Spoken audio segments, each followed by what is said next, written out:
Hello my YouTube family, તો મારા બ્લોગમાં તમારું સ્વાગત છે.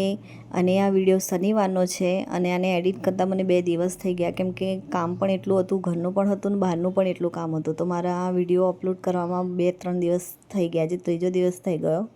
અને આજે શનિવાર છે એટલે સ્કૂલ પણ આજે બપોરની છે, સવારની નથી. એટલે હું શાંતિથી જ ચા નાસ્તો કરું છું. અને બંને જણા ટ્યુશનથી હમણાં જ આવી ગયા, તો બંને જણ માટે હું નાસ્તો બનાવું છું. અને રોટલી બંને જણને છે ને રોલવાળી ખાવી છે, આપણે લચ્છા પરાઠા કહે ને એ ટાઈપની લોકોને ચામાં રોટલી ખાવી છે. તો હું એ ટાઈપની બનાવું છું. આમ તો આવડતી નથી, પહેલી જ વાર ટ્રાય કરું છું, પણ તો પણ સરસ બની ગઈ. એના જે અંદર ક્રોસમાં જે ડિઝાઇન આવે છે ને એ 7 પડની થાય છે. અને જે રીતને તમે જેટલા પડ કરશો એ રીતે જે રોટલીના પડ થશે. અને ક્રિસ્પી પણ થાય છે. અને ચામાં નાસ્તો હોય એટલે ક્રિસ્પી રોટલી વધારે સારી લાગે. એટલે બહુ જ મસ્ત બની હતી. જે સિમ્પલ રોટલીમાં આપણે પડ વાળીએ છીએ એ રીતે જ બસ તેલ લગાવીને કોરો લોટ ભભરાઈ દેવાનો છે અને એનો રોલ બનાવી દેવાનો છે. અને પછી રોલ વાળીને એને વચ્ચેથી કટ જ કરી દેવાનો છે. જે સાઈડથી આપણે કટ કરીએ એ જ સાઈડથી લોટને દબાવીને પછી વણવાનું ચાલુ કરી દેવાનું છે. બસ એ રીતે જ એના ગોલ ગોલ રિંકલ પડ્યા કરશે. અને શેકાયા પછી તો બધા જ પડ અલગ પણ થઈ જશે. તમે જેમ તેલ નાખીને શેક્યા કરશો એમ એના પડ પણ મસ્ત અલગ થયા કરશે. એટલે તો આને કહેવાય છે લચ્છા પરાઠા. અને સ્કૂલ આજે બપોરની છે, શનિવાર છે, અને ટ્યુશન આજે સવારનું હતું. તો સવારે ટ્યુશન 8થી 10નું ટ્યુશન હતું. અને સ્કૂલ અત્યારે 11:30થી 5નું છે. તો બસ હવે ચામાં નાસ્તો કરાયા પછી સ્કૂલમાં પણ એ લોકોને નાસ્તો લઈ જવાનો છે. અને ટ્યુશન સવારનું 8 વાગ્યાનું હોય છે. તો ચામાં એ લોકો કશું જ નથી ખાતા, ખાલી ચા કાં તો દૂધ પીને જતા રહે છે. ચામાં કંઈ નાસ્તો કરતા નથી. એટલે ટ્યુશનથી આવ્યા પછી તો ભૂખ એ લોકોને જબરજસ્ત લાગે છે. એટલે પછી જલ્દી મારે એ લોકોને ચા નાસ્તો બનાવીને આપી દેવો પડે છે. અને પ્રેયસને તો હવે ચામાં કંઈ રોટલી પણ નથી ભાવતી કે પરાઠો પણ નથી ભાવતો. એટલે આજે ટ્રાય કરું છું. હજુ આ ટાઈપની એને રોટલી ભાવે છે તો બસ હવે આ ટાઈપથી એને બનાવીને આપીશ. ચામાં કહીશ તો ખાય.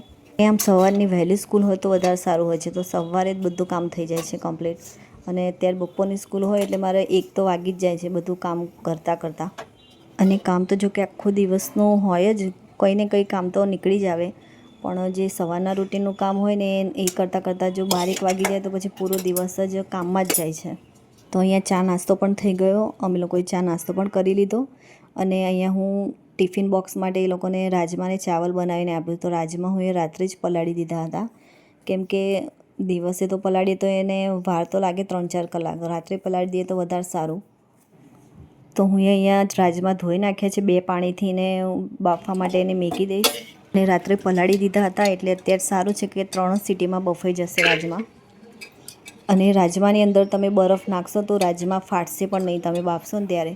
એટલે એની અંદર બરફ નાખીને બાફશો ને તો દાણા એના આખા જ રહેશે, જરા પણ ફાટશે નહીં. બફાઈ બી કમ્પ્લીટ જશે પણ દાણા એના આખા જ રહેશે. તો હું અહીંયા બરફ અંદર નાખું છું. તો બરફની આખી ટ્રેની અંદર જેટલા પણ ક્યુબ્સ હતા બરફના બધા જ અંદર નાખી દઉં છું. તો આ ટ્રીક પણ હું એ ફેસબુક પર જ જોઈ હતી રાજમાની, કે અંદર બરફ નાખવાથી એના દાણા આખા જ રહે છે, ફાટતા નથી ને સરસ જ બફાઈ જાય છે. અને રાજમાને બાફવા મૂકો ત્યારે 1 ચમચી હળદર, 1 ચમચી મીઠું, 2 ચમચી જેટલું તેલ અને 1 ગ્લાસ જેટલું પાણી અંદર એડ કરવાનું છે. અને પછી એની 3 સીટી મારીને એને બાફી દેવાના છે.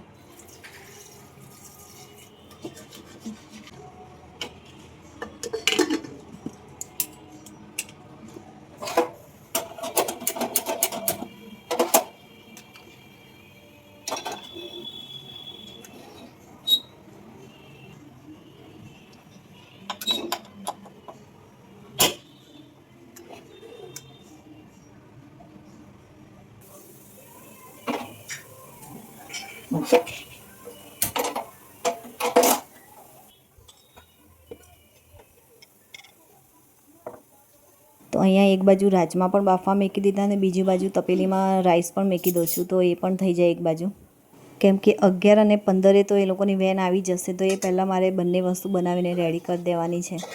કેમ કે સારું છે કે રાત્રે યાદ કરીને રાજમા પલાળી દીધા હતા. ના પલાળ્યા હોત તો અત્યારે મોડું જ થઈ જાય, બનત જ નહીં. મીન્સ કેમ કે રાજમાને પલાળવા માટે મિનિમમ 4 થી 5 કલાક તો જોઈએ જ, પછી જ એને બાફવા માટે મૂકવા પડે. અને એને પલાળીએ નહીં તો પછી બફાય પણ નહીં વહેલા. અને કઠોળ છે એટલે એને બાફવા તો વાર લાગે જ, એટલે જ રાત્રે જ પલાળી દેવાના હંમેશા કોઈ બી કઠોળ બનાવીએ તો. અહીંયા 3 સીટીમાં રાજમા પણ બાફી દીધા ને બીજી બાજુ રાઈસ પણ થઈ ગયા છે. તો રાઈસને પણ મેં સિજાવા મૂકી દીધા અને હવે અહીંયા જીરાનો વઘાર પણ અંદર આપી દઈશ અને જોડે જોડે કઢી પત્તાનો પણ વઘાર આપીશ, એટલે રાજમાની અંદરથી સ્મેલ બહુ સરસ આવશે જો કઢી પત્તાનો વઘાર આપીએ એટલે આપણે.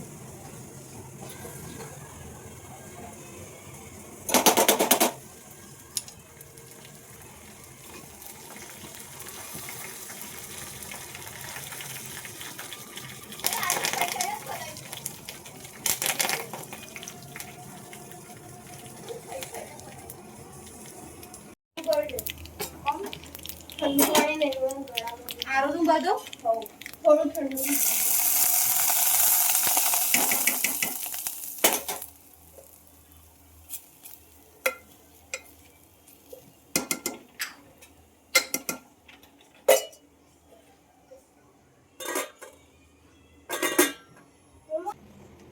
તો અહીંયા રાઈસ તો બનીને તૈયાર થઈ ગયા છે અને એને ધીરા ગેસે હું સિજાવા મૂકી દીધા છે અને અહીંયા હું રાજમામાં નાખવા માટે જે ગ્રેવી બનાવવાની છે એની હું તૈયારી કરું છું. તો મેં 2 ટામેટાં લીધા છે, 2 ડુંગળી લીધી છે, આદુ લસણ અને લીલા મરચાંની પેસ્ટ કરવાની છે. એટલે એ બધી વસ્તુ પહેલાં હું તેલમાં શેકી લઈશ, એટલે આ બધી વસ્તુ શેક્યા પછી અંદરથી જે સ્મેલ આવે છે ને કાચાપણની નથી આવતી, તો શેકેલું હોય તો વધારે ટેસ્ટી બને છે એની ગ્રેવી.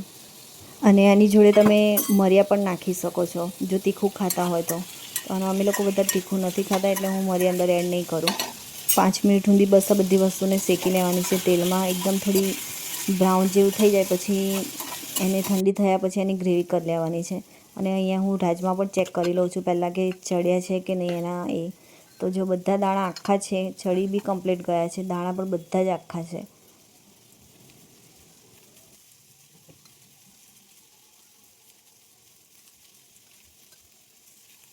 એટલે બાફતી વખતે બરફ નાખવાની જે ટ્રીક છે એ આના માટે જ છે કે એના દાણા આખા જ રહે એને ફાટે પણ નહીં. તો અહીંયા વઘાર પણ કરી દઈશ કેમ કે હવે 20 મિનિટ જ છે હવે એના માટે, એટલે મારે જલ્દી વઘાર કરી જ દેવો પડશે રાજમાનો. અને રાઈસ તો બનીને તૈયાર થઈ જ ગયા છે, એટલે હું રાઈસ બંને જણના ડબ્બામાં નાખી દઈશ એટલે ઠંડા થયા કરે.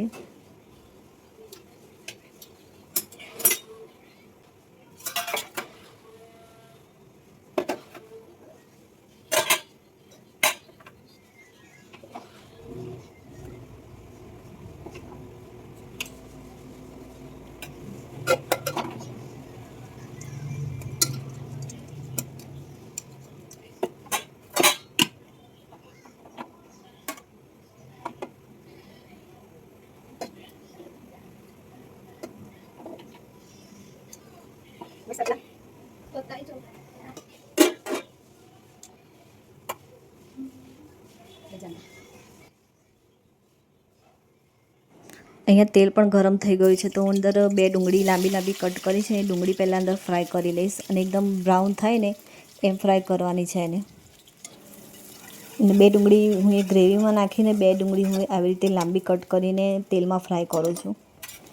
અને અહીંયા ડુંગળી પણ સરસ લાલ જેવી થઈ ગઈ છે, તો બસ હવે આટલી જ ફ્રાય કરવાની છે. તો બધી ડુંગળીને એક સાઈડ કરીને તમે જેટલા ખરા મસાલા છે તમારે નાખવા હોય બધા અંદર નાખી શકો છો. તો હું અહીંયા જીરું નાખું છું, તેજપત્તા, થોડી વરિયાળી, અડધી ચમચી હિંગ અને 1 કળી લીમડાની ડાળખી. આ બધી વસ્તુને તેલમાં ફ્રાય કરી દેવાની છે ડુંગળી જોડે જ. અને પછી બધી વસ્તુને મિક્સ કર્યા પછી અંદર જે ગ્રેવી બનાવી છે આપણે ડુંગળી લસણની એ બધી ગ્રેવી અંદર ફ્રાય કરી દેવાની છે.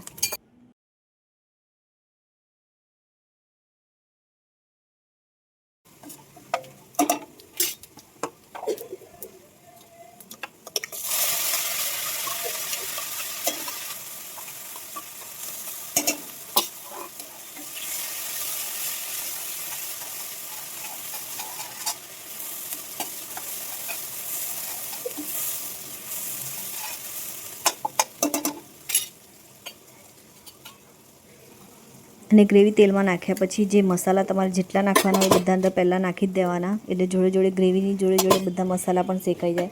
તો 2 ચમચી લાલ મરચું, અડધી ચમચી હળદર, 2 ચમચી ધાણા જીરું અને અડધી ચમચી મીઠું. બસ આ બધી વસ્તુને મિક્સ કરી દેવાની છે. અને મસાલો નીચે બહુ શેકાઈ ના જાય એના લીધે થોડું પાણી પણ અંદર એડ કરી દેવાનું, એટલે મસાલો ધીરા ગેસે શેકાયા કરે. અને પાણી ના નાખો તો પછી બધો મસાલો બળી જશે, એટલે પહેલેથી જ 2-3 ચમચી જેટલું પાણી અંદર નાખી દેવાનું, એટલે મસાલો જોડે શેકાયા કરે. અને રાજમાના શાકમાં તો ગોળ નાખીને પણ બધા બનાવે છે. જો તમે કંઈક કદાચ લગ્ન પ્રસંગમાં ગયા હોય ને ત્યાં રાજમાનું શાક હોય ને તો એ હંમેશા ગોળવાળું જ હશે, ગોળ વગરનું નહીં હોય, કેમ કે બહાર લગ્ન પ્રસંગમાં તો એ ગોળ નાખેલું જ બનાવે છે. અને કોઈક ભંડારામાં જઈએ તો ભંડારામાં જો પ્રસાદીમાં પણ જો રાજમાનું શાક હોય તો એની અંદર ગોળ નાખેલો હોય જ છે.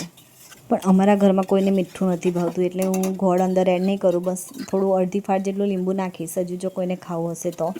તો અહીંયા મસાલો પણ સરસ શેકાઈ ગયો છે તો બધા રાજમા અંદર નાખી દેવાના છે. રાજમા બાફતી વખતે પણ હું એની અંદર 1 ગ્લાસ પાણી એડ કરેલું હતું. તો 1 ગ્લાસનું અડધું ગ્લાસ જેટલું તો થઈ ગયું છે એટલે બસ હવે બીજી અડધી ગ્લાસ જેટલું પાણી અંદર નાખીને ગ્રેવી બનાવી દઈશ. તો આટલી ગ્રેવી રાજમામાં બહુ થઈ ગઈ કેમ કે અમારે તો 4 જણને જ જમવાનું છે તો આટલું તો બહુ થઈ ગયું. અને રાજમામાં તો ગ્રેવી થોડી થીક હોય ને તો જ વધારે સારું લાગે છે કેમ કે એને રાઈસ જોડે ખાવાનું હોય એટલે થીક ગ્રેવી હોય તો મસાલાવાળું વધારે સરસ લાગે છે. અને તમે જોઈ શકો છો કે ગ્રેવી કેટલી સરસ બની છે. રાજમા પણ બધા જ આખા જેના દાણા છે, એક પણ દાણો ફાટ્યો નથી અને ગ્રેવી પણ બહુ સરસ બની છે. અને જે ડુંગળી ફ્રાય કરી હતી ને એની સ્મેલ પણ એટલી સરસ આવે છે ને કે રાજમાની અંદરથી કે આખા ઘરમાં એની સુગંધ ફેલાઈ ગઈ છે. તો બસ હવે 5 મિનિટ એને ઉકળ્યા પછી હું લીલા ધાણા અંદર એડ કરી દઉં છું અને આપણું રાજમાનું શાક તૈયાર છે. અને વેન આવવામાં પણ હવે 10 જ મિનિટની વાર છે તો હું પહેલાં એ લોકોના નાસ્તાના ડબ્બા તૈયાર કરી દઉં.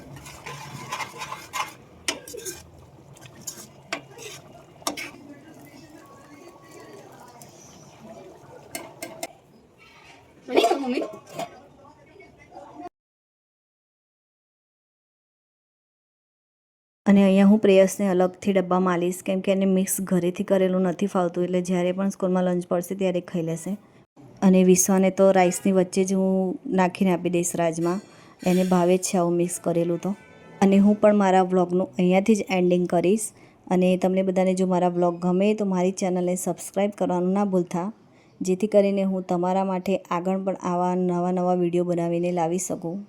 તો સારું, ચાલો હવે આપણે મળીશું આવતા નવા વ્લોગમાં. બાય બાય, જય શ્રી કૃષ્ણ.